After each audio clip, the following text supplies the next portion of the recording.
Le problème avec les enfants parfaits, on a tous connu cet enfant, celui qui avait toujours des bonnes notes, qui ne faisait jamais de bruit, qui était toujours poli avec les adultes. L'enfant modèle. Peut-être même que cet enfant, c'était vous. Vu de l'extérieur, tout le monde pensait que cet enfant avait une vie parfaite. Mais ce que personne ne voyait, c'est que derrière son cahier de notes et son sourire figé, il était terrifié. La société applaudit les enfants parfaits. Mais la vérité que l'on refuse de voir, c'est que la perfection n'est pas un trait de caractère, c'est un mécanisme de survie. Aujourd'hui, sur le mythe familial, on va décrypter le piège le plus destructeur de l'éducation, l'amour conditionnel. Et on va voir comment le fait d'avoir été un bon enfant vous a secrètement programmé pour devenir un adulte épuisé. Le trophée vivant. Pour un enfant, l'amour de ses parents n'est pas un luxe, c'est une question de survie biologique. Sans eux, il meurt. Le cerveau d'un enfant est donc programmé pour tout faire afin de garantir cet attachement. Dans une famille saine, cet amour est un socle solide. L'enfant sait qu'il est aimé simplement parce qu'il respire. Il a le droit d'être maladroit, d'être bruyant et de faire des erreurs. Mais dans d'autres familles, l'amour ressemble à une transaction commerciale. C'est un système de points. Très vite, l'enfant intègre une règle tragique. Je ne suis pas aimé pour ce que je suis aimé pour ce que je produis. Un 18/20 à l'école, le parent est radieux, il fait des câlins, il se vante auprès des voisins. Vous avez de la valeur. Un verre d'eau renversé, une mauvaise note ou une émotion trop forte. Le regard du parent devient glacial, le ton change, l'affection disparaît. Vous n'avez plus de valeur. L'enfant devient alors un trophée vivant.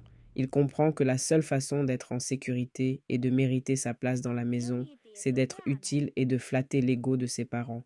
Il étouffe ses propres envies, il ravale sa tristesse ou sa colère, et il se crée une fausse personnalité sur mesure pour correspondre très exactement aux attentes de ses parents.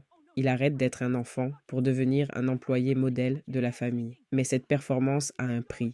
Pour garder cette image de perfection, il doit vivre avec une épée de Damoclès au-dessus de la tête. L'angoisse de la chute. Mais que se passe-t-il quand le trophée tombe de son piédestal? C'est là qu'intervient la méthode de punition la plus cruelle et pourtant totalement invisible de l'extérieur, le retrait d'affection. Quand l'enfant parfait fait une erreur, ramène une mauvaise note ou ose exprimer une émotion négative, le parent conditionnel n'a même pas besoin de crier. Il utilise une arme bien plus redoutable, le froid. Le regard se détourne, les sourires disparaissent. Le silence lourd s'installe dans la maison. Pour un enfant, ce silence est terrifiant. C'est le signal d'alarme d'un abandon imminent.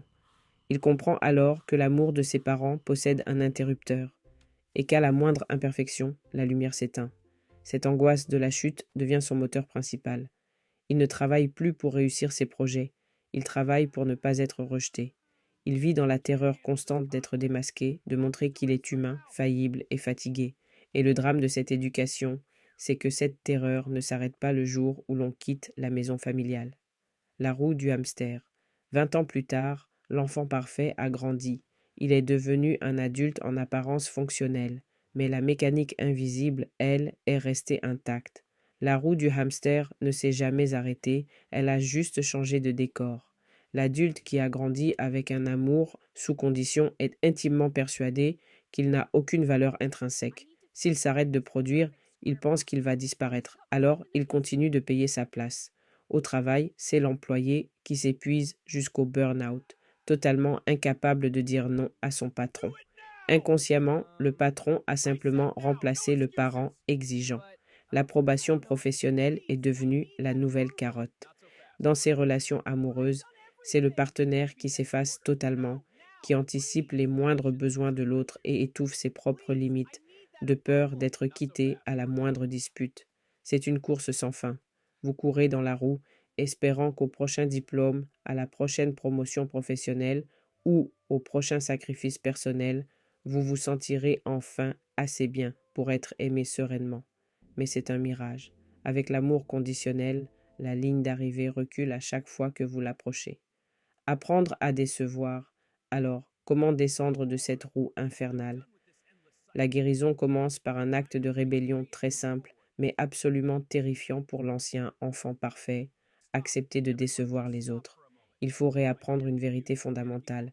Votre valeur ne se mesure pas à votre productivité. Vous n'êtes pas un bulletin de notes, vous n'êtes pas un compte en banque, et vous n'êtes le trophée de personne. Le jour où vous osez dire non, le jour où vous osez échouer ou prendre du repos sans vous excuser, vous perdez peut-être l'approbation superficielle de votre entourage, mais vous vous retrouvez, vous. Le véritable amour commence exactement là où s'arrêtent les conditions. Si quelqu'un ne vous aime que lorsque vous êtes utile ou silencieux, alors cette personne ne vous aime pas. Elle vous utilise. Il est temps de rendre l'uniforme de l'enfant parfait. Si vous êtes prêt à abandonner ce rôle et à déconstruire le reste des mythes familiaux, abonnez-vous à la chaîne. On se retrouve très vite.